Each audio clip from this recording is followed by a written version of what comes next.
आदर सुनहि प्रीत रही भव सिंधु बिना जल जान। जय सीता राम चरण रति मोरे अनुदिन बढ़हु अनुग्रह तोरे।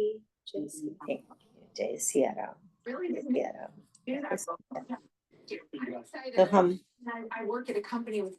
प्रभा दीदी को जरा I was trying to mute myself. कोई बात नहीं। Maybe the host can if it's hard, no? Something that is a benefit to your employees when they're coming, for sure. Good job, guys. Well done. हाँ ठीक है, कोई बात नहीं। पढ़ूं कृष्णा आंटी? हाँ बेटा पढ़िए। हाँ जी।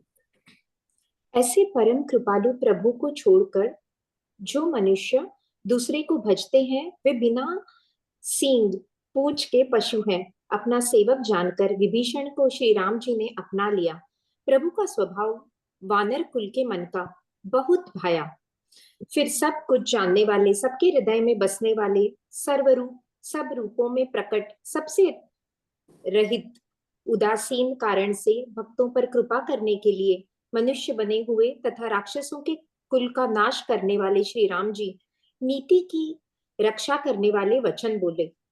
हे वीर वानर राज सुग्रीव और लंकापति विभीषण, सुनो, इस गहरे समुद्र को किस प्रकार पार किया जाए। अनेक जाति के मगर, सांप और मछलियों से भरा हुआ यह अत्यंत अथाह समुद्र पार करने में सब प्रकार से कठिन है। विभीषण जी ने कहा, हे रघुनाथ जी सुनिए, यद्यपि आपका एक बाण ही करोड़ों समुद्रों को सोखने वाला है, सोख सकता है, तथापि नीति ऐसी कही गई है, उचित यह होगा कि पहले जाकर समुद्र से प्रार्थना की जाए। हे प्रभु, समुद्र आपके कुल में बड़े पूर्वज हैं, वे विचार कर उपाय बतला देंगे। तब रीछ और वानरों की सारी सेना बिना ही परिश्रम के समुद्र के पार उतर जाएगी। हाँ बहुत सुंदर है ना। हमने खत्म किया था भविष्य जी की स्तुति के द्वारा। तब हमने देखा था कि हम ये जानते हैं, रिमेम्बर 3 तरह की शरणागति में भविष्य जी की शरणागति को राजसिक शरणागति बोला जाता है। एंड कहीं ये भी शंका होती है, जैसे भगवान ने तब कहा था ना कि लंकेश लंकेश बार बार करते हैं। एंड देन फिर भविष्य ने बोला था भविष्य जी ने कि देखो, उर कछु प्रथम वासना रही, प्रभु पद प्रीति सारे तसो बही। ऐसे कहीं भी देखने में नहीं आता है कि भविष्य के मन में राज्य क्या इच्छा थी। कहीं भी ऐसा ना लिखा गया है, ना बताया गया है कि उनके मन में राज्य की इच्छा थी। तो फिर ये कहां से आया? तो ऐसा लगता है कि द मोमेंट जब रावण ने, ऐसा संत लोग बताते हैं कि जब रावण ने लात मार के उसको निकाला ना, तो उसने ये कहा था कि रहता तो मेरी नगरी में है, एंड करता उन जो भिखारी साधु बने फिरते हैं मनुष्य, उनकी तुम वो करते हो, प्रशंसा उनकी करते हो, है ना। तो ये उस समय इसके मन में थोड़ा खटका कि क्या मेरे इस नगरी पे कोई हक नहीं है ना। तो एक क्षण के लिए वो बात आई होगी कि काश मैं इस नगरी का राजा होता, है ना, या कुछ भी आया होगा। या ये थोड़ा सा डर सी भाव भी आ सकता है रावण के प्रति कि सारी उम्र मैंने इसका इतना किया, आज ये मुझे कह रहा है कि इस नगरी में मेरा कोई हक है ही नहीं, ये मेरी नहीं है ना। कभी कभी हमारे मन में ऐसा आ जाता है, तो मतलब मेरा तो कुछ है ही नहीं, तो ऐसी बात। तो वो जो थोड़ी सी वासना, क्योंकि भगवान तो हमारे अंदर बैठी छोटी सी छोटी वासना को पहचानते हैं। जब प्रहलाद जी को बार बार भगवान पूछ रहे थे, मांगो बेटा, कुछ मांगो, मेरे से कुछ मांगो, तो उन्होंने बात ये कह रहे थे ना प्रभु को, उस समय नरसिंह महाराज जी को, कि मेरे मन में कोई इच्छा नहीं है, मेरे मन में कोई इच्छा नहीं है। भगवान ने फिर तीसरी बार पूछा, तो उसको लगा अगर भगवान पूछ रहे हैं तो कोई ना कोई शायद मेरे मन में इच्छा है, ये मुझे भी नहीं पता, शायद ऐसे बीज के रूप में छुपी पड़ी है। तो फिर तो उन्होंने कहा, तो मेरे ऐसा कीजिए, मेरे मन में मेरा कोई भी इच्छा हो तो निकाल दीजिए, कुछ इच्छा रहे ही ना मुझ में। तो समझ गए आप, यहाँ पे जब ये बात आती है तो वो बात घटना याद करके समझना चाहिए कि इसका मतलब ये है कहीं ना कहीं शायद उनके मन में छुपी हुई होगी ये इच्छा, या मन को धक्का लगा था जब उसने कहा था मेरी नगरी है निकल जाओ, तो एकदम से धक्का लगा होगा कि है मेरा कुछ नहीं फिर। तो जब इवन अगर हम इतना भी सोच लेते हैं कि अरे इतनी बड़ी दुनिया में मेरा है नहीं कुछ भी, फिर भगवान को वो भी लगता है कि इसका मतलब तुम कुछ चाहते हो इस दुनिया में से, इसीलिए बोला ना मेरा कुछ नहीं। तो ये बात समझने से तब वो कहते हैं, कितना सुंदर भविष्य जी बोलते हैं ना भगवान को, कितना सुंदर। वही प्रहलाद जैसी बोली आ गई ना कि उर कछु प्रथम आवास ना रही, हो सकता है, ऐसा भी नहीं उन्होंने बोला हो सकता है, सी ये भी नहीं कहा।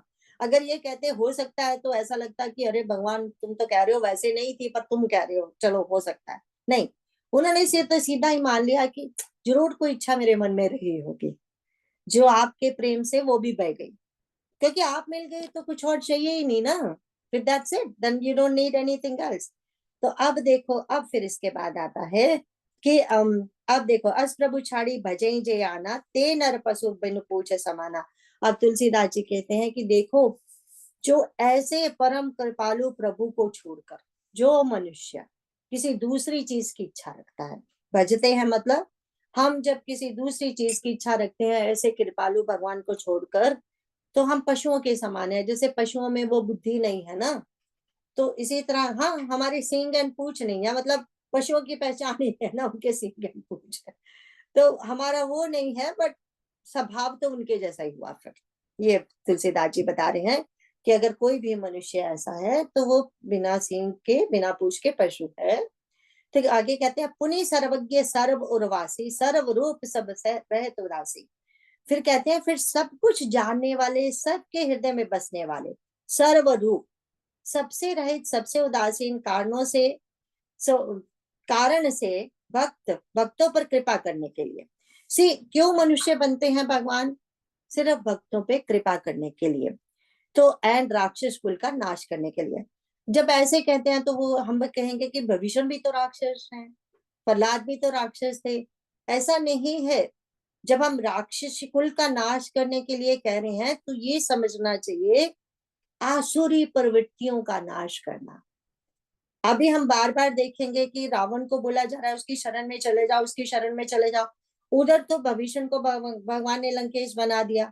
इधर बाद में हम देखेंगे अंगद भी बोलेंगे कि ये मेरा पैर अगर कोई हिला देगा तो भगवान जी सीता को हार जाएंगे, है ना, बोला था ना। और सब कुछ वो रावण लंका बन के रहेगा। हनुमान जी ने भी यही कहा है अभी अभी सुंदरकांड में कि अचल राज्य तुम करोगे, है ना। तो फिर इसका क्या मतलब हुआ कि भगवान तो उसका मतलब ये होता है कि भगवान राक्षस कुल का नाश करना, हमारे अंदर जो काम क्रोध लोभ मोह माया अहंकार राक्षस कुल जो बैठा है उसका नाश कर देते हैं। अगर उसका नाश कर दिया तो सब फिर पवित्र ही पवित्र बच गया ना, फिर बचा क्या बाद में। तो इसीलिए तो समझ गए, कहने का मतलब ये है, मारना सिर्फ सिर काटना ही नहीं होता। मारना जब हमारे अंदर की सारी आसुरी प्रवृत्तियां निकल गई तो हमारा नया जन्म हो गया ना, ये मतलब होता है मारने का, है ना। सो हर बार एक ही चीज का एक ही मतलब तो नहीं हो सकता ना, ये मतलब है, राइट। इसीलिए नहीं तो प्रहलाद जी एंड भविष्य जी वो भी तो राक्षस कुल के हैं, तो उनको भी खत्म कर देते। उसके लिए प्रहलाद जी के लिए क्यों आते, भविष्य के लिए। भविष्य को तो स्वयं बोला, अभी अभी भगवान ने बोला है ना पीछे, क्या बोला, अस सज्जन मम उर्वस कैसे, लोभी हृदय वसे धनु जैसे, राइट। तुम सारी के संत प्रिय मोरे, धरियो दे नहीं आन निहोरे। यहाँ राक्षस थोड़ी बोला उन्होंने, संत बोला है, जबकि वो राक्षस है, जैसे रावण है तो वैसा ही वो है ना। तो ये बात यहाँ पे समझने की है। तो फिर आगे चलते हैं, आगे कहते हैं, अब भगवान जी दोनों की सलाह लेना चाहते हैं। अब तो सारा हो गया ना काम, अब ये बोल रहे हैं भविष्य से एंड सुग्रीव दोनों से पूछ रहे हैं कि इतना गहरा इतना बड़ा समुद्र है, इसको पार कैसे किया जाए। एंड देखो उन्होंने ये बात सोचने की है। उन्होंने ये कहा कि अनेक जाति के मगर सांप और मछलियों से भरा हुआ अत्यंत ये समुद्र, ठीक है। जब उन्होंने ये बात कही ना, तब देखो भविष्य जी बोले, भविष्य कहते हैं भगवान आप तो एक ही वाण से समुद्र सुखा सकते हो, पर वो नीति विरुद्ध है। क्यों नीति विरुद्ध? अब आप समझ गए कि देखो जलचर, जल में भी तो कितने जानवर होते हैं ना, जलचर जिसे हम बोलते हैं। अगर भगवान ऐसे ही जैसे एक बाण से उसको सुखा देते हैं तो कितने मिलियंस एंड मिलियन जलचर भी मर जाएंगे, साथ में मरेंगे ना। इसीलिए उन्होंने कहा कि ये वैसे तो आप एक ही वाण से सुखा सकते हो, लेकिन ये फिर हिंसा हो जाएगी निर्दोषों की, बिना बात के, बिना किसी कारण के, राइट। तो फिर वो कहते हैं, तो नीति ये कहती है कि एक बार आप समुद्र से प्रार्थना कर लीजिए। समुद्र आपके पूर्वज हैं। पूर्वज का मतलब ये था कि सगर, जो सगर इनके एक रह चुके हैं राजा, इनके कुल के, उनसे ये समुद्र बने थे, इसीलिए बोला जाता है। या फिर बहुत सी डिफरेंट कहानियां वैसे आपको मिलेंगी, उसमें आज हम नहीं जाएंगे। एक तो सगर के पुत्रों ने तो खोद के कपिल मुनि जी को ढूंढे गए थे ना, नहीं सॉरी, कपिल मुनि को तो नहीं, वो जो रिमेम्बर घोड़ा चुरा दिया गया था उसको ढूंढने गए थे ना, तो खोद के उन्होंने ऐसे इतनी बड़ी बड़ी खाइयां बना दी थी कि समुद्र तैयार हो गए थे। वो भी सगर के पुत्र है ना, तो इनके पूर्वज ही हुए ना। तो एंड कुछ और भी कथाएं आती हैं। तो हम यहाँ पे ये हो सकता है एक युग में ऐसे समुद्र बने हों सगर के पुत्रों से ही। तो अब वो कहते हैं कि आप ऐसा करिए, क्योंकि ये आपके पूर्वज कुल के हैं, तो आप इनसे पहले इनसे पहले पूछ लीजिए, सलाह पूछ लीजिए, मैं भी वो कोई रास्ता दिखा दे हमें कैसे पार किया जाएगा। ठीक है, आगे बढ़ेंगे 50 के नीचे। श्री श्री राम जी ने कहा, हे सखा, तुमने अच्छा उपाय बताया, यही किया जाए यदि दैव सहायक हो। यह सलाह लक्ष्मण जी के मन को अच्छी नहीं लगी। श्री रामचंद्र जी के वचन सुनकर तो उन्होंने बहुत ही दुख पाया। लक्ष्मण जी ने कहा, हे नाथ, दैव का कौन था? मन में क्रोध कीजिए, ले आइए और समुद्र को सुखा डालिए। यह दैव तो कायरता के मन का एक आधार, तसल्ली देने का उपाय है। आलसी लोग ही दैव दैव पुकारा करते हैं। यह सुनकर श्री रघुनाथ जी हंसकर बोले, ऐसे ही करेंगे, मन में धीरज रखो। ऐसा कहकर छोटे भाई को समझाकर प्रभु श्री रघुनाथ जी समुद्र के समीप गए। उन्होंने पहले सिर नवाकर प्रणाम किया, फिर किनारे पर कुछ बिछाकर बैठ गए। इधर जो ही विभीषण जी प्रभु के पास आए थे, तो ही रावण ने उनके पीछे दूत भेजे थे। कपट से वानर का शरीर धरकर उन्होंने सब लीलाएं देखी। वे अपने हृदय में प्रभु के गुणों की और शरणागत पर उनके स्नेह की सराहना करने लगे। हाँ, तो देखो कितना आगे का ये कितना सुंदर आ रहा है ना। अब राम जी ने कहा, सखा ये तो आपने बहुत अच्छी सलाह दी कि बेकार में सब इतने सारे जीव जंतुओं को मारना तो अच्छी बात नहीं है ना। नीति तो यही कहती है कि पहले सलाह, फिर कोई आजकल के जमाने में बोलेगा, रावण भी यही कहेगा, समुद्र भी क्या कोई जीवंत चीज है जिसको पूछा जाएगा। पर हमारे तो ये शास्त्र मानते हैं ना, वरुण देवता है ना, वो हर चीज के पीछे एक देवता असाइंड होता है, हम तो ये मानते हैं। तो अब ये उन्होंने बोला कि ये तो बहुत अच्छा कहा, लेकिन लक्ष्मण जी को तो बहुत गुस्सा आया, क्योंकि जब से आके हनुमान जी ने बताया है कैसे हमारे जो मैया है उनके ऊपर टॉर्चर हो रहे हैं, हम देखा ना मानसिक रूप से कैसे टॉर्चर किया जा रहा है उनको मनाने के लिए, तो उनको तब से तो बहुत ही दुख है। पहले तो उनको पहले से दुख सता रहा है कि अगर मैं छोड़ के ना जाता तो ये हादसा ही ना होता। अब ये सुना है कि कैसे टॉर्चर दिया गया है, तो इमेजिन करिए कि उनका तो कैसे खून खोल रहा होगा अंदर से। तो वो तो अब नहीं चाहते कि एक क्षण की भी देरी हो वो तो चाहते हैं अभी रावण का सफाया करो और मैया को वापस लेके आओ। तो अब तो इसीलिए उन्हें लगा कि अरे ये क्या सलाह दे दी इसने। तो उन्होंने बोला, ना ना, दैव दैव वाले से पुकारा, क्योंकि हमारे जो लक्ष्मण है वो पुरुषार्थ में बिलीव करते हैं। दो चीजें होती है ना, एक होती है कृपा, एक होता है पुरुषार्थ, दोनों पे बिलीव करना चाहिए। देखो गीता में तो वे भगवान यही कहते हैं ना, ये तो नहीं कहते ना अर्जुन को कि तुम क्या कहते हैं, तस्मात् उत्तिष्ठ। हर बार उन्होंने यही कहा 18 चैप्टर तक, उठो युद्ध करो, उठो युद्ध करो, क्योंकि वो ये कह रहे हैं तो निमित्त मात्र बन जा। सब कुछ दिखा दिया कि मैं कर रहा हूँ, मेरे थ्रू हो रहा है, निमित्त मात्र बन जा, काम तो तुम्हें करना पड़ेगा। सो कहने का मतलब कृपा भी तभी होगी अगर हम पुरुषार्थ करेंगे। तो लेकिन जैसे ये जो जोड़ी है ना, कहते हैं ये जोड़ी दो तरह की जोड़ी है, जैसे विश्वामित्र भगवान के गुरु है ना, एक है विश्वामित्र, एक है गुरु विशिष्ट। जो गुरु विशिष्ट है वो भगवान की कृपा पर विश्वास करते हैं, उनका हर काम उस विश्वास पे होता है। जो विश्वामित्र बने वो तो बने ही विश्वामित्र अपना पुरुषार्थ करके, है ना। तो जैसे उन दोनों की जोड़ी है, तो किंकर जी महाराज बताते हैं ऐसी ये जोड़ी हमारे राम लक्ष्मण की है। एक कहता है पुरुषार्थ, नथिंग बट पुरुषार्थ, एक कहता है उसके साथ साथ भगवान की कृपा पर भी विश्वास करो। तो थोड़ा धीरज रखो। तो यहाँ पे हमने दो चीजें देखी। एक तो हमने देखा कि यस, अपना ही भाई देखो, उनका ये कह रहा है, सामने सामने वो बोल दिया, इसका मतलब तो एक किस्म का वो भविष्य को भी इनडायरेक्टली बोल रहे हैं कि तुम डरपोक हो तो वैसी सलाह दे रहे हो, और भगवान को भी बोल रहे हैं आप भी डरपोक बन रहे हो, क्या कर रहे हो आप, क्यों आप देव देव पुकार रहे हो, पुरुषार्थ कीजिए, है ना। लेकिन यहाँ नीति क्या बता रही है कि देखो भगवान जी की बात, अगर मैंने फर्स्ट टाइम आज भविष्य से कुछ सलाह मांगी है, मैंने ही मांगी ना, और उसने सलाह दी, अगर आज मैं उसकी सलाह नहीं मांगूंगा और तो मेरे एंड रावण में क्या फर्क हुआ फिर। रावण भी तो ऐसा ही करता था ना, अपनी मनमानी दिखाने के लिए सबको बोलता था मुझे सलाह दो, लेकिन करनी अपनी मनमानी है। वैसे एज ए लीडर वो तो होता ही है, करना तो इन द एंड जो लीडर है उसी ने फैसला करना है। बट जब वो ऐसे अपने कमेटी से पूरा एक बना के रखा है, सबसे सलाह मांगता है, तो थोड़ा तभी होता है ना अगर मिलके काम किया जाए, है ना। नहीं तो एक ही पे डिसीजन छोड़ दो, बात खत्म, फिर पूछना ही क्यों। तो ये एक नीति होती है, राजनीति है ये। तो राजनीति में ये है कि भगवान ने तो पासा पलट दिया।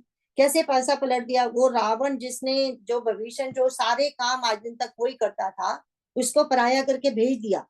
एंड यहाँ पे भगवान ने उसको कैसे एक एक क्षण में अपना बना लिया। पहले भी अपना बना लिया था, जब जैसे ही आया वैसे ही जप्पी डाली, पास बिठा लिया, अपना बना लिया। यहाँ पे देखो कि अपने मन से पूरी तरह से समर्पण हो गया। अब हम देखेंगे कि जब युद्ध होगा, भविष्य जगह जगह पे सलाह देगा। अगर पहली बार भगवान उसकी सलाह ना मांगते, क्या वो सलाह दे पाता वापस? कभी नहीं दे पाता ना। तो वो कहता कि मेरा पहली बारी नहीं बात मानी, मेरी अब कहाँ मानेंगे, और मुझ पे पूरी तरह से कहाँ विश्वास करेंगे। यही शायद मन में शंका रहेगी, रावण का भाई है, ये पूरी तरह हमारे साथ नहीं है।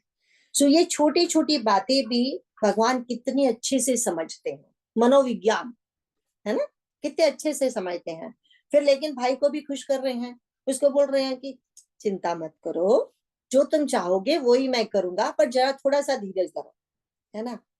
तो हम आगे देखते हैं आगे क्या होता है। अब थोड़ा कहानी थोड़ा दूसरी तरफ चली गई है, क्योंकि वहां तो भगवान जाके बैठ गए ना समुद्र किनारे। 3 दिन हमें पता है 3 दिन वहां बैठ के वो अनशन व्रत रखेंगे एंड समुद्र से राह मांगेंगे। पर इधर क्या हो रहा है, इधर देखते हैं हम 59 के नीचे पढ़ते हैं।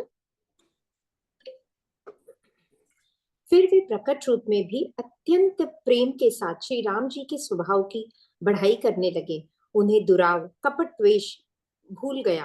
तब वानरों ने जाना कि ये शत्रु के दूत हैं, और वे उन सब को बांधकर सुग्रीव के पास ले आए। सुग्रीव ने कहा, सब वानरों सुनो, राक्षसों के अंग भंग करके भेज दो। सुग्रीव के वचन सुनकर वानर दौड़े। दूतों को बांधकर उन्होंने सेना के चारों ओर घुमाया।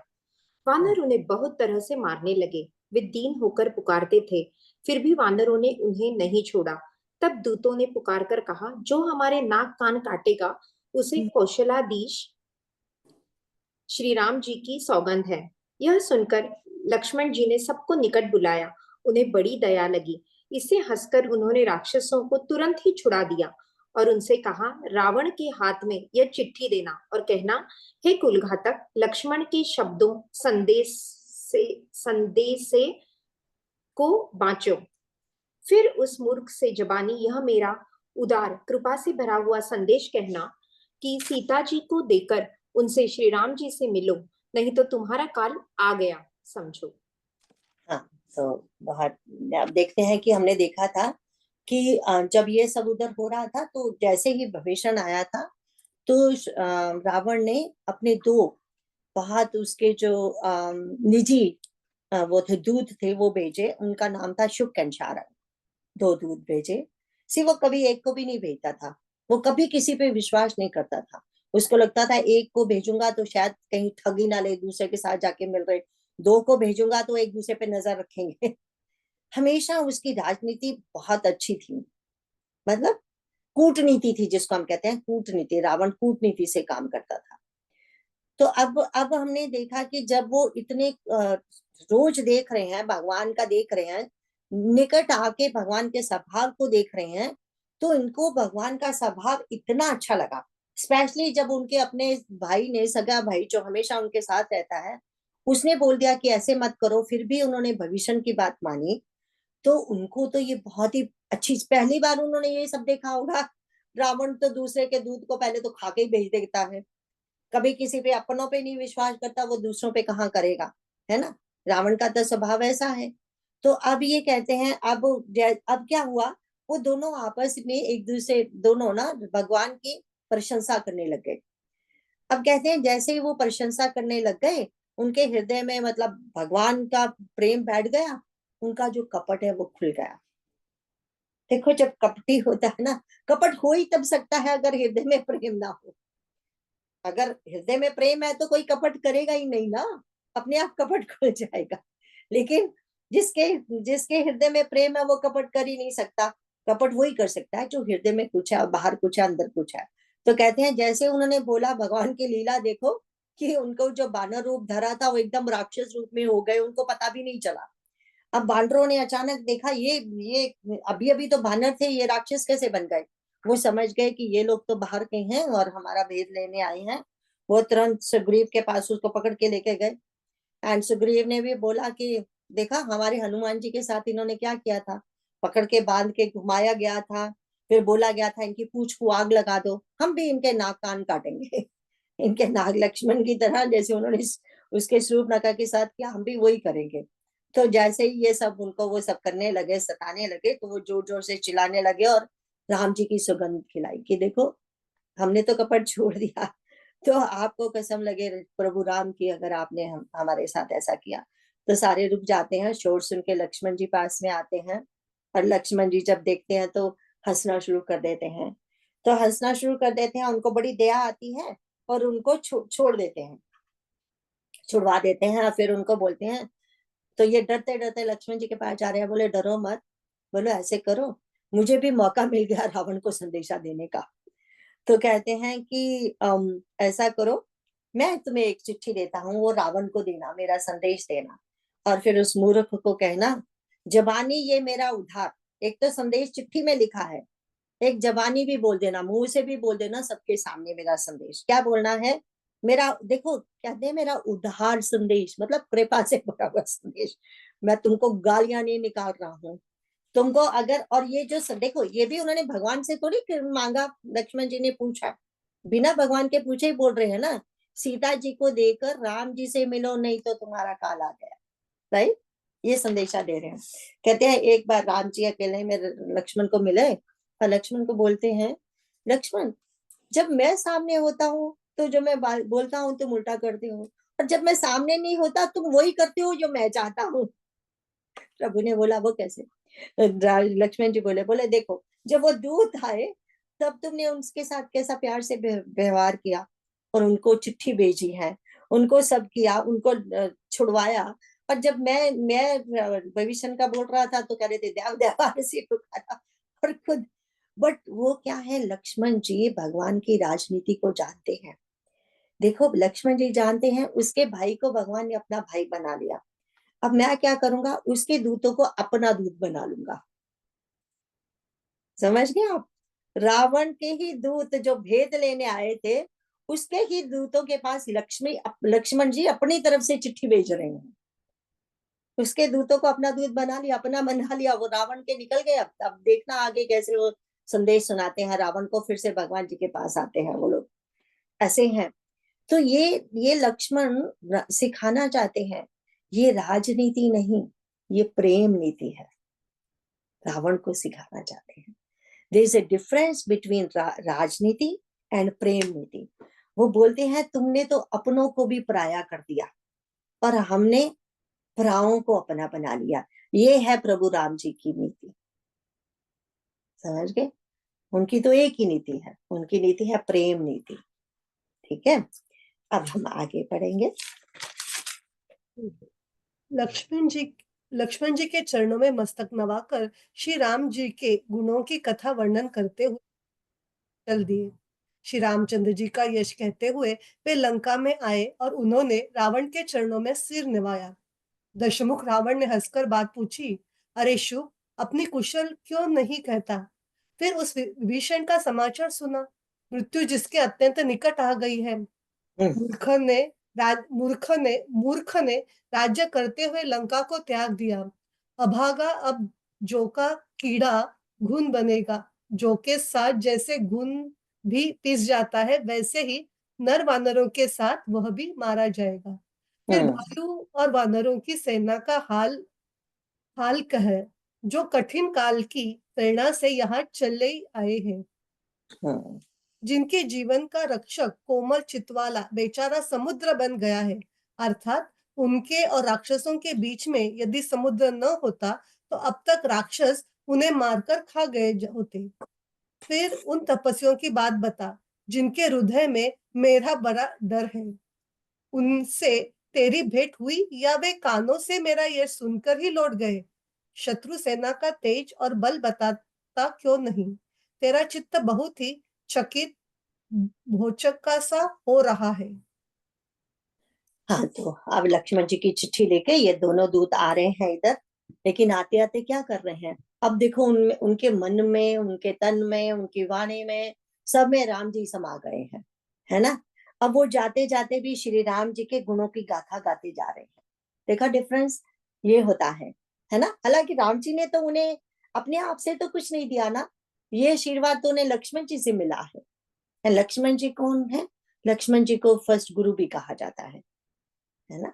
बहुत सारे जो पहले ऋषि हुआ करते थे उनको ऋषि अभी भी हैं हमारे, वो पुराने सप्तऋषि एंड ऑल दैट कथाएं आती हैं कि कैसे लक्ष्मण जी ने उनको ज्ञान दिया है। शेषनाग है ना, ये शेषनाग जी है ना। तो अब हम देखते हैं कि ये उनके यश गाते हुए इधर आ रहे हैं। जब वो पहुंचे हैं तो रावण ने उन्हें देखा। रावण देख के खुश हुआ कि ठीक ठाक आ गए, क्योंकि रिमेम्बर रावण तो अपनी ही नीति जानता है ना।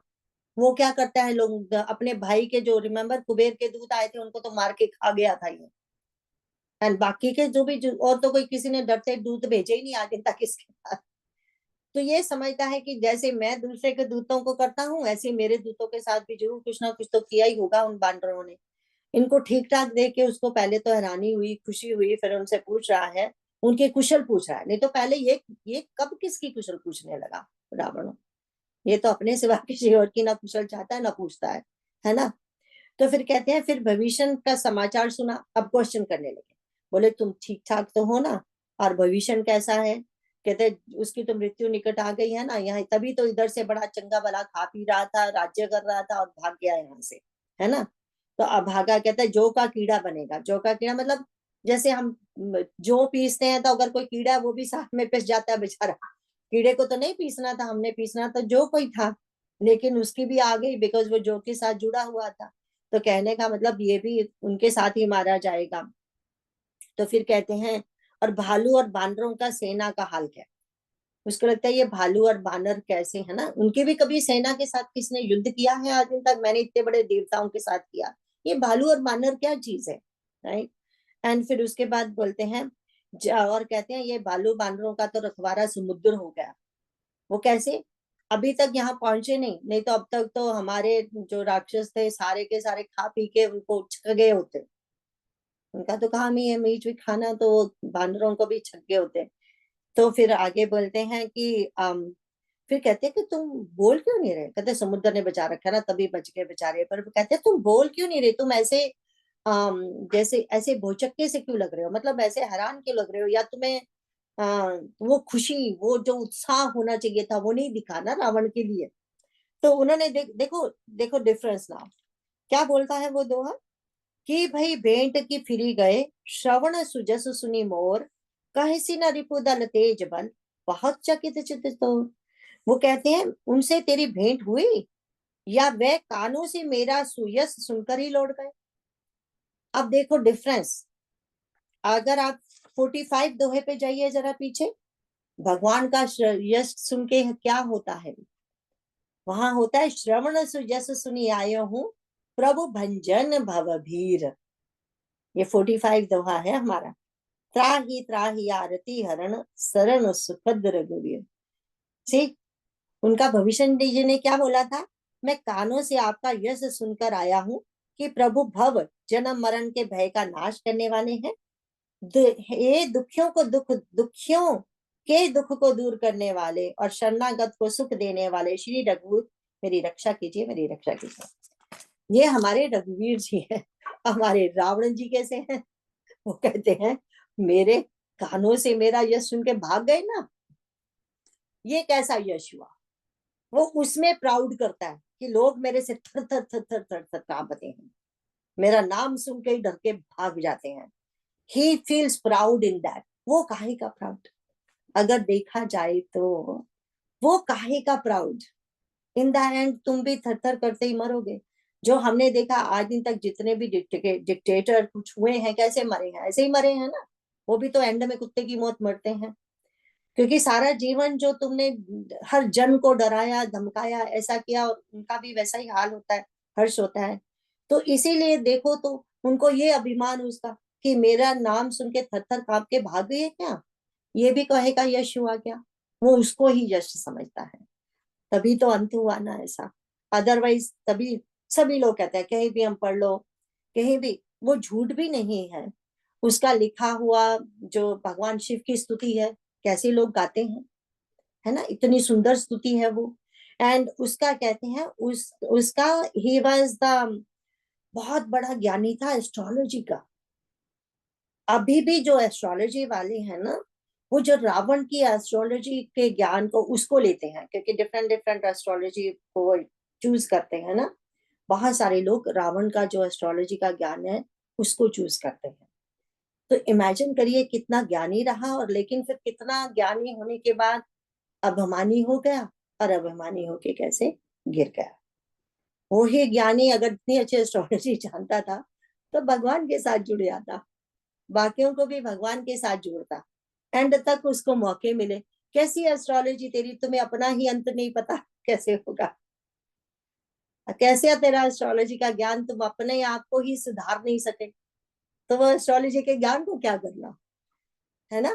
तेरी प्रेडिक्शन ही गलत होगी सारी फिर। तो ये बात है कि देखो कैसी है उसकी सोच। अब 53 के नीचे पढ़ते हैं। दूत ने कहा, हे नाथ, आपने जैसे कृपा करके पूछा है वैसे ही क्रोध छोड़कर मेरा कहना मानिए, मेरी बात पर विश्वास कीजिए। जब आपका छोटा भाई श्री राम जी से जाकर मिला, तब उसके पहुंचते ही श्री राम जी ने उसको राज तिलक कर दिया। हम रावण के दूत हैं। यह कानों से सुनकर वानरों ने हमें बांधकर बहुत कष्ट दिए, यहाँ तक कि वे हमारे नाक कान काटने लगे।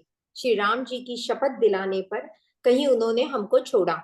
हे नाथ, आपने श्री राम जी की सेना पूछी, सो वह तो 100 करोड़ मुखों से भी वर्णन नहीं की जा सकती। अनेकों रंगों के भालू और वानरों की सेना है, जो भयंकर मुख वाले, विशाल शरीर वाले और भयानक हैं। जिसने नगर को जलाया और आपके पुत्र अक्षय कुमार को मारा, उसका बल तो सब वानरों में थोड़ा है।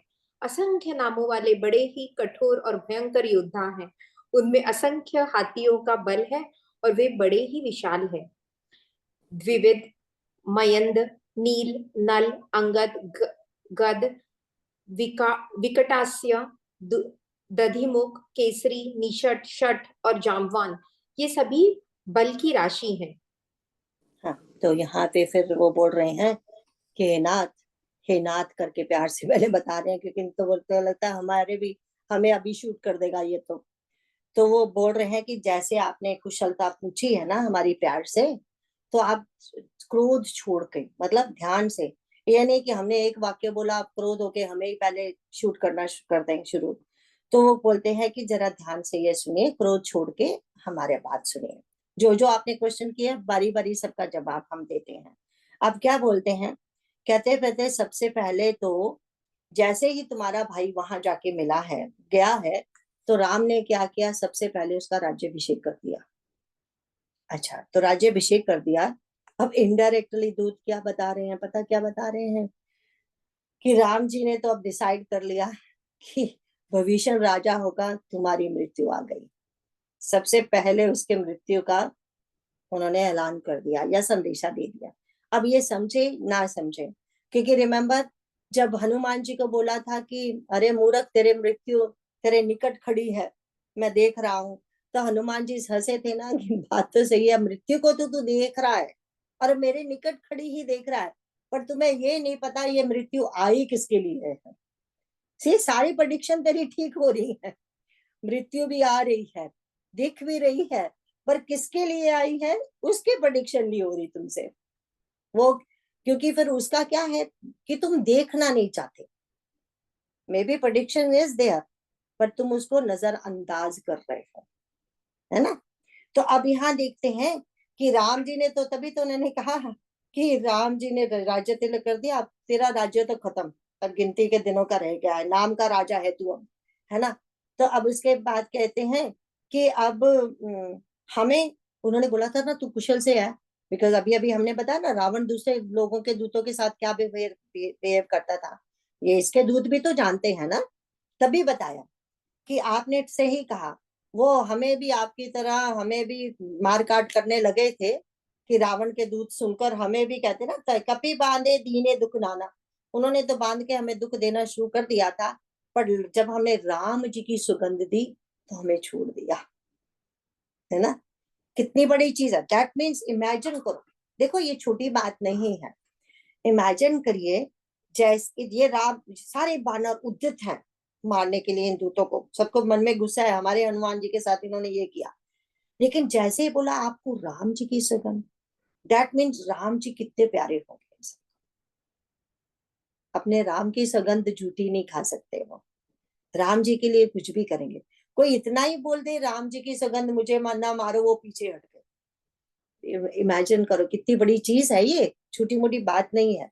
आप देखो उसके बाद वो उसने पूछा ना क्वेश्चन कि ये बानर भालुओं की जरा सेना बता दो, है ना। तो वो क्या बता रहे हैं अब, देन अब सेना की बहुलता बता रहे हैं, हाउ मच इट इज, बहुतायन सेना का बता रहे हैं। क्या बोल रहे हैं, पूछे नाथ राम कटकाई बदन कोटि सत बरनी न जाए। हे नाथ आपने श्री राम जी की सेना पूछी, वह तो 100 करोड़ मुखों से भी वर्णन नहीं हो सकता उसका। इतनी सेना है, इतने बानर है, इतने भालू हैं, नाना वर्ण भालू कपिधारी, मतलब कहते कितने ही रंगों के तो भालू हैं और कितने ही रंगों के बानर हैं। बानर भी एक रंग के नहीं होते ना, बानर भी तो डिफरेंट डिफरेंट कलर के होते हैं, इसी तरह भालू भी डिफरेंट रंगों के होते हैं। तो उसके बाद कहते हैं कि वो तो भयंकर मुख वाले और भयंकर शरीर वाले हैं, विशाल शरीर का एक हैं। उसके बाद कहते हैं, कहते जिसने तो नगर को जलाया ना आप और आपके पुत्र को मारा, वो तो कहते कुछ भी नहीं है, क्योंकि इन्होंने क्या देखा था वहां पे। इमेजिन करो, देखो ये कोई झूठ नहीं बता रहे, जस्ट इमेजिन करने की बात है। ऐसे पढ़ के ऊपर से चले जाएंगे तो समझ नहीं आएगा। Let's read it again. जिसने नगर को जलाया और आपके पुत्र अक्षय कुमार को मारा, उसका बल तो सब बानरों में थोड़ा है। असंख्य नाम वाले बड़े ही कठोर और भयंकर योद्धा हैं, उसमें असंख्य हाथियों का बल है और बड़े ही विशाल है। उनको ऐसे क्यों लगा, देखो हमारे हनुमान जी है ना, वो तो राम के सामने हाथ जोड़ के खड़े रहते हैं बस, वो अब किसी चीज का दिखावा नहीं करते। इसका मतलब देखा क्या होगा इन्होंने, संत लोग बताते हैं, वो बोलते हैं इसका मतलब ये देखा होगा कि कैसे सारे बानर उत्साह से इधर से उधर से इधर घूम रहे हैं, सब क्या से क्या हो रहा है। रिमेम्बर पहले उन्होंने फटाफट कैसे कैसे बैठने की जगह बनाई होगी, रहे होंगे, कैसे खाने पीने का इंतजाम किया होगा, कैसे वो सब कर रहे होंगे काम एंड तैयारियां कर रहे होंगे युद्ध की। एंड ये हनुमान जी तो चुपचाप ऐसे बैठे हैं, उनको लगा होगा कि ये तो इससे तो बड़े बड़े बहुत है, ये तो कुछ भी नहीं कर रहा। ऐसा भी नहीं लग रहा कि इसकी कोई सलाह मानी जा रही है, ये कोई सलाह कर रहा है, ये कोई उसको ये बोल रहा है, उसको ये बोल रहा है। उसको लगा ही नहीं कि हनुमान जी वहां कुछ बोल भी रहे हैं। इमेजिन करो, और सचमुच में ऐसा ही होगा, क्योंकि हनुमान जी तो बोलते ही नहीं कुछ, वो तो भगवान के सामने ऐसे हाथ जोड़ के बैठ जाते हैं, और जब भगवान के मुख से जो निकलता है फिर तो वो पूरा वही करते हैं, बट बोलते कुछ नहीं, एकदम पीछे होके बैठते हैं, किसी को पता भी ना चले कि अरे ये है क्या चीज, ऐसे। तो इसीलिए उन्होंने कहा। और फिर वैसे भी अब राम जी जिसके हृदय में बैठ के उनको वैसे भी सब पता चल गया होगा, तो दोनों तरफ से सही है। एक तो जो देखा फिजिकल रूप में वो ये है, इसका मतलब ये नहीं है कि वो अंदर से नहीं समझ पाए, बट इस हनुमान जी, है ना। तो दोनों तरफ से उन्होंने, क्योंकि जो हम कहते हैं ना कि एक तो शब्दार्थ होता है, तत्वार्थ होता है, भावार्थ होता है, तो उन्होंने शब्दार्थ बता दिया कि ऐसे ऐसे ऐसे ऐसे ऐसे ऐसे दिख रहे हैं। अब भावार्थ कैसे बताएं, रावण तो सुनने को तैयार ही नहीं है, उसको तो वो फिजिकल फॉर्म ही ठीक लगता है। तो फिजिकल फॉर्म वाली बातें ही उसको बताई जा रही हैं। तो अब कहते हैं कि देखो, फिर उन्होंने नाम भी बताए जो मेन सेनापति है ना, दमन, दमयन, दनील, नल, गदगद, विक्टासी, ये सारे दधिमुख, ये सारे इसके सारे जो है ना, ये देव, रिमेम्बर ये देवताओं के अंश है। अश्वनी कुमार उनमें से, फिर विश्वकर्मा, फिर अग्निदेव, चंद्रमा, सब ये जो केसरी है ना, जो हमारे हनुमान जी के पिताजी हैं, वो एक्चुअली देव गुरु बृहस्पति जी के पुत्र है, ये उनके अंश अवतार है। तो ऐसे बाकियों के भी नाम लिखा है, वैसे इंपॉर्टेंट नहीं है। जैसे अश्वनी कुमारों के जो पुत्र हैं वो हैं ये जो द्विद एंड मयंद है ना, अगर ऐसे लिखना हो, लाइक ऐसे जरूरत नहीं है। फिर विश्वकर्मा के पुत्र है नील, नल एंड नील जो है ना जुड़वा भाई। अग्निदेव हैं जो अग्निदेव के पुत्र हैं जो ये जो गद विक्टासी, आई थिंक, सब ऐसे जो लिखे गए हैं ऐसे हैं, डिफरेंट डिफरेंट बताए गए हैं। कहने का मतलब जस्ट इतना ही समझ लो कि जो जो उनके मुख्य सेनापति थे वो सारे देव, छोटे वाले भी छोटे देवताओं के अंश थे, बड़े वाले बड़े देवताओं के अंश थे, है ना। तो अब तो उन्होंने जो मेन प्रसिद्ध वीर थे उनके नाम बता दिए। अब आगे चलते हैं, देखते हैं आगे क्या बताते हैं। ये सब वानर बल में सुग्रीव के समान है और इनके जैसे एक दो नहीं करोड़ों है। उन बहुत सौ को गिन ही कौन सकता है। श्री रामचंद्र जी की कृपा से उनमें अतुलनीय बल है। वे तीनों लोगों को तृण के समान तुच्छ समझते हैं। हे दशग्रीव, मैंने कानों से ऐसा सुना है कि 18 पद्यत तो अकेले वानरों के सेनापति है। हे नाथ, उस सेना में ऐसा कोई वानर नहीं है जो आपको रण में न जीत सके। सबके सब अत्यंत क्रोध से हाथ नीचते हैं, पर रघुनाथ जी उन्हें आज्ञा नहीं देते। हम मछलियों और सांपों सहित समुद्र को सोख लेंगे, नहीं तो बड़े बड़े पर्वतों से उसे भरकर पूर पाट देंगे और रावण को मसल कर धूल में मिला देंगे। सब वानर ऐसे ही वचन कह रहे हैं, सब सहज ही निडर है, पर इस प्रकार गरजते और डपकते हैं मानो लंका को निगल ही जाना चाहते हैं।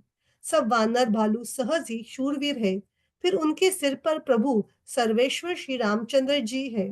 हे रावण, वे संग्राम में करोड़ों कालों को जीत सकते हैं।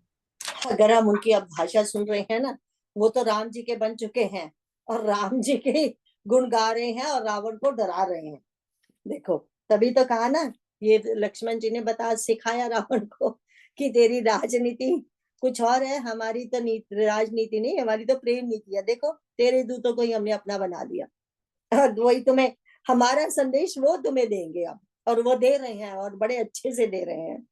तो अब क्योंकि उसने सेना के लिए पूछा था, देखो सेना को कितने विस्तार से बताया जा रहा है, क्योंकि राजा का जो मेन अंग जब युद्ध के लिए होता है ना, तो सेना होती है। अगर सेना, ऐसा बोला जाता है कि अगर जितने मतलब समझो सेना है ना तुम्हारी, अगर उसमें पूरी सेना में से 1% सेना बची है ना, तो राजा पहले ही हार गया है। That's it.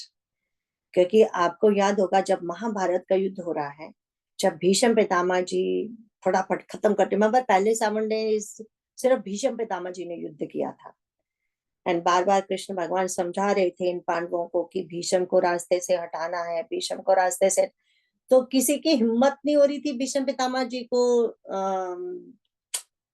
रास्ते से तभी हटेंगे ना अगर उनको कष्ट दिया जाए, उनको कुछ कष्ट दिया जाए, उनको जख्मी किया जाए, कुछ तो करना पड़ेगा ना, तभी वो हटेंगे। अदरवाइज उन्होंने तो कसम खाई है, वो तो हटेंगे नहीं। इतनी तो कसम खाई थी कि वो पांडवों को नहीं मारेंगे, 5 पांडवों को, पर लेकिन जनता को तो, तब सैनिकों को तो मारते जा रहे हैं।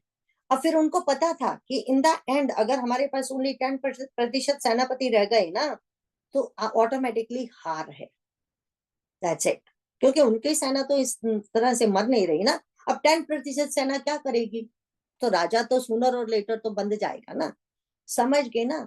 इस तरह से यहाँ जो सेना का विस्तार बताया जा रहा है, वो बताया जा रहा है रावण को कि तुम इनको कोई थोड़ी बहुत छोटी मोटी सेना मत समझना। अब ध्यान से देखिए क्या बोला जा रहा है कि अब ये कहते हैं ये सब के सब वानर बल में सुग्रीव के समान है। सुग्रीव स्वयं भी तो बहुत बलशाली थे ना, ऐसा नहीं है कि वो बाली से डरता फिरता था तो वो स्वयं बलशाली नहीं था, ऐसा नहीं था, क्योंकि बाली को डिफरेंट काइंड के वरदान मिले थे एंड वो बलशाली भी था, there is no doubt about that. पर ये भी बलशाली है सुग्रीव भी। एंड उसके बाद कहते हैं कि करोड़ों ही, कहते बहुत से कहते गिन कौन सकता है। अब यहाँ पे देखो उन्होंने कहा असमय सुना श्रवण दस कंदर पद्म 18 जूथप बंदर, कि 18 पद्म तो अकेले बानरों के सेनापति हैं। अब देखो इस रिमेम्बर हमारी इंडिया का तो हम इंडियन है, हमने सुना है ना कि डिफरेंट डिफरेंट यूनिट है सेना में, कोई गोरखा यूनिट है ना, हम बोलते हैं ना उसको, कोई ये यूनिट है, कोई ये रेजिमेंट जिसको हम बोलते हैं ना, हम कहते हैं ना अरे ये गोरखा रेजिमेंट के हैं, ये इस रेजिमेंट के हैं, इस, तो वो जो एवरी रेजिमेंट का एक सेनापति होता है, राइट। तो यहाँ पे बताया जा रहा है कि 18 पद्म, दैट मीन करोड़ से भी एक्चुअली ऊपर है पद्म, अरब अरब ऐसे बोला, वो तो सिर्फ सेनापति हैं, मतलब उनके अंडर कितने बानर होंगे इमेजिन करिए। अगर चलो अगर हम गिनती में 18 करोड़ ही ले लेते हैं उसको, 18 करोड़ तो यूनिट हुई, रेजिमेंट हुए, राइट। उनका एक एक 18 करोड़ तो सिर्फ सेनापति हैं, उनके अंडर फिर कितनी सेना होगी। तो ये कि बहुलता बता रहे हैं कि तुम ऐसा मत समझना कि बहुत थोड़े से बानर, इसने कहा था ना अरे थोड़े से बानर है उधर, ऐसे तो वो तो समुद्र क्या डर के वो तो ऐसे खा जाएंगे हम लोग, इतने सारे समुद्र, इतने सारे बानर भालू आके तेरी लंका को करेंगे तो वो सारे खा जाएंगे तुम्हें, ये मत समझना। कहने का मतलब संख्या में वो बहुत ज्यादा है ना। एंड फिर वो कहते हैं और नॉट ओनली कि जो संख्या में ज्यादा हैं बल में भी ज्यादा हैं, फिर परम क्रोध मीजे ही सब हाथा, ऐसे हाथ मल रहे हैं, गुस्सा उत्साह से है कि कब चटनी बनाए हम इनकी, चटनी बनाने को तैयार है राक्षसों की, राइट। तभी तो ऐसे लिखा ना, लिखा ही कैसे है, परम क्रोध मीचे ही सब हाथा, वाह वाह, चटनी बनाने को तैयार है हम।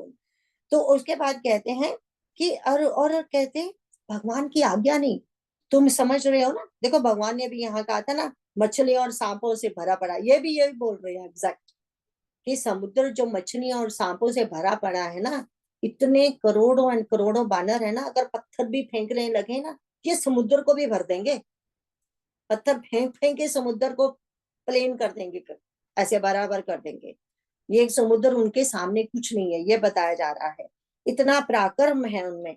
और फिर बोलते हैं मर्दे गर्द मिलवे दस सीसा, वो कहते हैं कि रावण को मसल कर धूल में मिला देंगे, ऐसा उनके मन में उत्साह है, निशंक है वो। निशंक में जो अभी अभी कहा था ना रावण ने, क्या कहा था कि भाई गेट के फिरी गए श्रवण जैसे सुनी मोर, अरे मेरा नाम सुन के डर डर भाग कांपते हुए भाग गए वो सब लोग।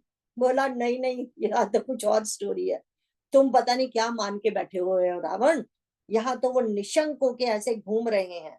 तो वो बोल तो रावण तो फिर और बता भी रहे हैं क्यों ऐसे ऐसे हो गए हैं वो, जिनको किसी का डर नहीं। कहते हैं कि सब बानर कहते हैं इस प्रकार गरजते और डरते हैं मानो लंका कोई निकल लेंगे। पीछे तो एक और बड़ी बात बोल दी थी, देखो क्या बोला था, जो कहते हैं नाथ कटक महसो कपि नाही, जो ना तुम्हें जीते रणमाए। रिमेम्बर रावण का एक बार कहना था कि अरे मेरे तो जो मामूली नौकर हैं उनको भी कोई हरा नहीं सकता। ये रिमेम्बर जब वो शूर्पणखा आई थी, बोल के गई थी कि वो उन्होंने मेरे लक्ष्मण ने मेरा नाक कान काट दिया, खरदूषण को राम ने मार दिया, तब तब उन्होंने कहा था कि मेरे तो एक मामूली नौकर को कोई हरा नहीं सकता, खरदूषण तो मेरी तरह बलवान, उनको किसने मार दिया, राइट। ये था ना रावण का। अब देखो यहाँ पे ये दूत क्या बता रहा है, एक बानर में भी इतना बल है कि वो तुमको मार देंगे रावण, समझ गए, भाषा देख लो इनकी। अब मतलब बानर ही निडर नहीं है, ये दूत भी निडर हो गए हैं रावण के सामने। देखो जब जब बुरा टाइम आता है तो तुम्हारा अपना ही कैसे हो जाता है फिर तुम्हारे खिलाफ खड़ा, है ना। तो कहते हैं, कभी कहते हैं ना कि वो जो वो है ना उधर जो हम बोलते हैं गरल सुधारे को करत मिताई, वो सारा उल्टा हो जाता है जब बुरा टाइम आता है। वहां तो था ना गरल सुधा, जो वो जो जहर है वो अमृत हो जाता है, दुश्मन दोस्त बन जाता है। यहाँ पे एक्चुअली उल्टा हो गया, दोस्त दुश्मन हो गए, अमृत जहर हो गया, वो सब उल्टा हो गया ना, राम के विरुद्ध हो गए। तो फिर कहते हैं सहज सूर कपि भालू सब पुनि सिर पर प्रभु राम। अब उनके पास इतना सारा बल, इतना सारा उत्साह, इतना सारा उनमें आत्मविश्वास कहाँ से आया? अरे जिसके सिर पर प्रभु राम का हाथ होता है उसके ऊपर कहते हैं ना, वो कहीं पे लिखा है ना रामचरितमानस में भी, एक लघु व्याल भी गरुड़ को खा सकता है अगर राम जी का आशीर्वाद उसके साथ हो। लघु व्याल में छोटा सा सांप जो महान गरुड़ जी, कोई सांप उनके आगे नहीं टिक सकता। हाँ, उनको एक छोटा सा सांप खा लेगा अगर राम जी चाहेंगे तो, अगर उनका आशीर्वाद होगा। रहे तो रावण काल कोटि कहूं जीत सके संग्राम, कहते हैं सब बानर भालू सहजे शूरवीर हैं। फिर उनके सिर पर प्रभु का, श्री राम जी का हाथ है। हे रावण वै संग्राम में करोड़ों कालों को जीत सकते, तुम तो हो ही क्या चीज है। एक और पढ़ लेंगे, हाँ 851 हुए और पढ़ते हैं आगे। श्री रामचंद्र जी के तेज, सामर्थ्य, बल और बुद्धि की अधिकता को लाखों शेष भी नहीं गा सकते। वे एक ही बाण से सैकड़ों समुद्रों को सोख सकते हैं। परंतु नीति निपुण श्री राम जी ने नीति की रक्षा के लिए आपके भाई से उपाय पूछा। उनके आपके भाई के वचन सुनकर वे श्री राम जी समुद्र से राह मांग रहे हैं। उनके मन में कृपा भरी है, इसलिए वे उसे सौंपते नहीं। दूत के ये वचन सुनते ही रावण खूब हंसा और बोला, जब ऐसी बुद्धि है तभी तो वानरों को सहायक बनाया है। स्वाभाविक ही डरपोक विभीषण के वचन को प्रमाण करके उन्होंने समुद्र से मचलना बालहट ठाना है। अरे मूर्ख, झूठी बढ़ाई क्या करता है? बस मैंने शत्रु राम के बल और बुद्धि की था पा ली। जिसके विभीषण जैसा डरपोक मंत्री हो, उसे जगत में विजय और विभूति ऐश्वर्य कहाँ। दुष्ट रावण के वचन सुनकर दूत को क्रोध बढ़ आया। उसने मौका समझकर पत्रिका निकाली और कहा, श्री राम जी के छोटे भाई लक्ष्मण ने यह पत्रिका दी है। हे नाथ, इसे बचवाकर छाती ठंडी कीजिए। रावण ने हंसकर उसे बाएं हाथ से लिया और मंत्री को बुलवाकर वह मूर्ख उसे बचाने लगा। पत्रिका में लिखा था, अरे मूर्ख, केवल बातों से ही मन को रिझाकर अपने कुल को नष्ट भ्रष्ट न कर। श्री राम जी से विरोध करके तू विष्णु, ब्रह्मा और महेश की शरण जाने पर भी नहीं बचेगा। या तो अभिमान छोड़कर अपने छोटे भाई विभीषण की भांति प्रभु के चरण कमलों का भ्रमर बन जा, अथवा रे दुष्ट, श्री राम जी के बाण रूपी अग्नि में परिवार सहित पतिंगा हो जा। दोनों में से जो अच्छा लगे सो कर।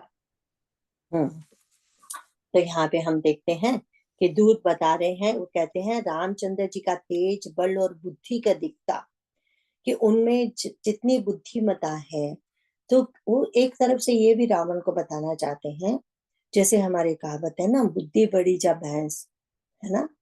तो बल में तो लगता है भैंस बड़ी है, लेकिन बुद्धिमान मनुष्य बड़े से बड़ी भैंस को भी कंट्रोल में कर सकता है।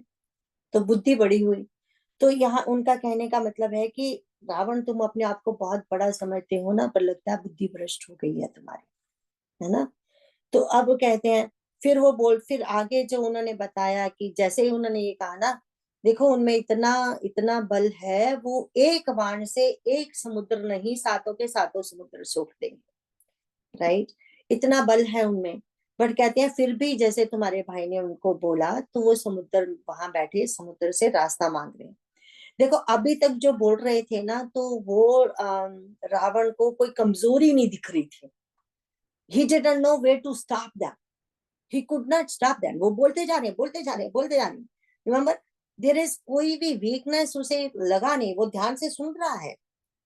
कोई लगा नहीं कि मैं कहाँ पे रोकूं, क्योंकि से he is ऐसा नहीं। ये देखो, ये भी एक ड्रामा होता है। सभा में बैठा है, अगर किसी को एक जगह पे रोकना है ना, तो वहां रोकना है तो सारों के कान खड़े हो जाए एकदम से। तो कैसे रोका? जैसे उन्होंने कहा, अरे विभीषण की आज्ञा मानकर, विभीषण की सलाह मानकर वो बैठे हैं, समुद्र से रास्ता मांग रहे हैं।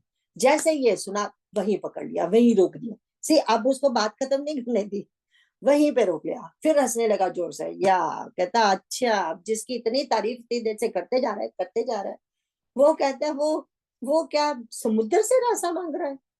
ये कभी किसी ने सुना है? बोला कि भविष्य पागल भविष्य की सलाह सुन रहा है, भविष्य भी पगला है और वो भी पगला गया है, दोनों ही पगला गए समुद्र से जो रास्ता मांग रहे हैं, है ना। तो बोले दोनों डरपोक भी हैं, इसीलिए समुद्र के सामने वो हट कर रहे हैं, जैसे एक बच्चा हट करता है ना, अरे मुझे रास्ता दे दो, मुझे रास्ता दे दो। तो पता उसको है नहीं, है ना, समुद्र क्या चीज है। तो कहते हैं जैसे जिसका, फिर आगे बोलते हैं जिसके भविष्य जैसा डरपोक सेनापति हो, वो तो डरपोक मंत्री हो, सॉरी नॉट सेनापति, मंत्री हो। कहने का मतलब एक राजा, वो राजा तो जरूर जीतेगा जिसके मंत्री अच्छे होते हैं।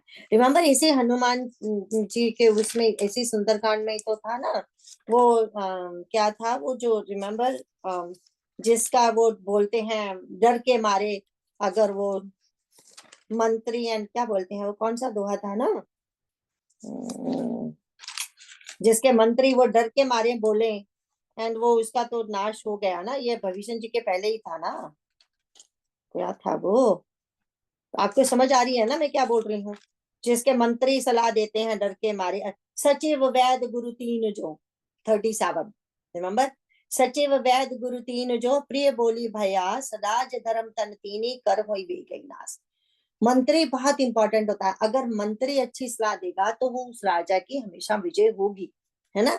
और यहाँ पे ये बोल रहा है कि भविष्य जैसा जिसका मंत्री है उसको विजय एंड विभूति, जगत में विजय एंड विभूति कभी नहीं मिल सकती।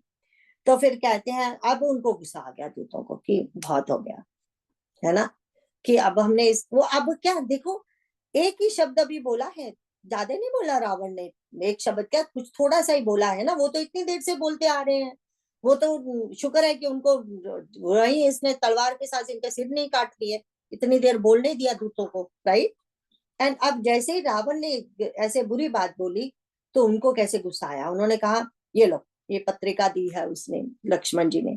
तो ये कहते हैं बाएं हाथ से उसने पत्रिका पकड़ी, मतलब अनादर से पकड़ी है।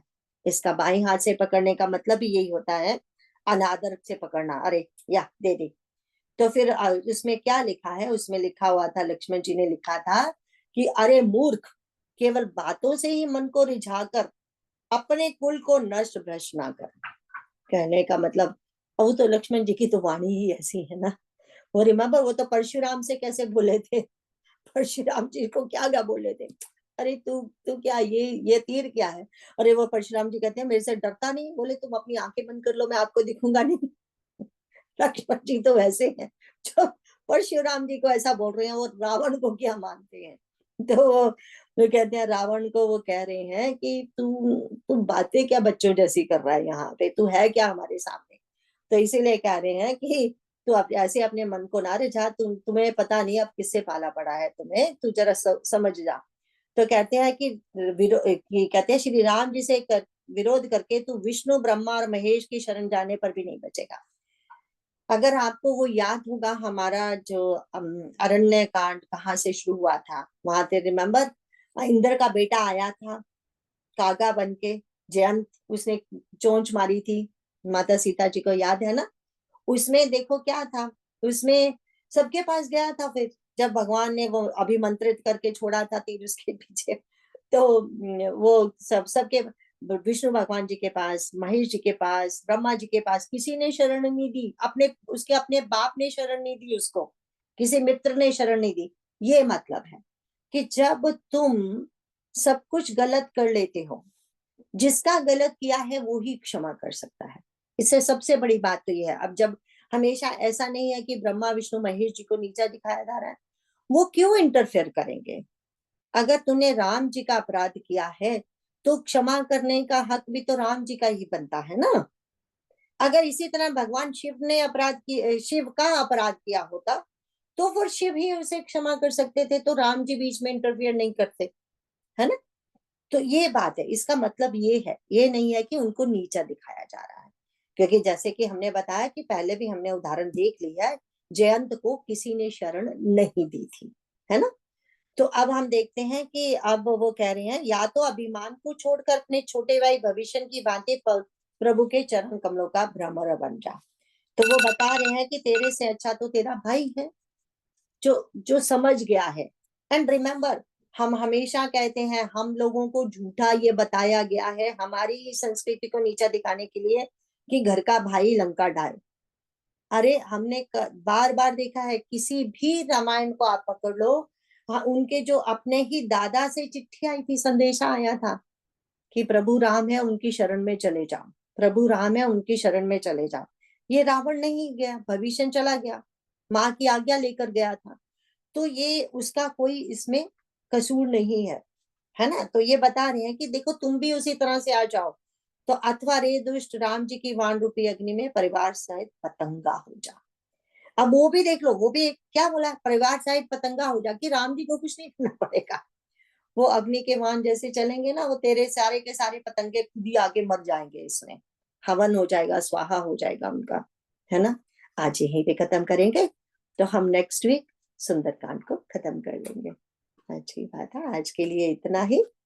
पहले तो हम लास्ट वाला बोल लेते हैं, एंड फिर उसके बाद एक कोई क्वेश्चन हो तो पूछ लेंगे। पहले आखिरी वाला बोलो। स्मिता बोलो। अच्छा।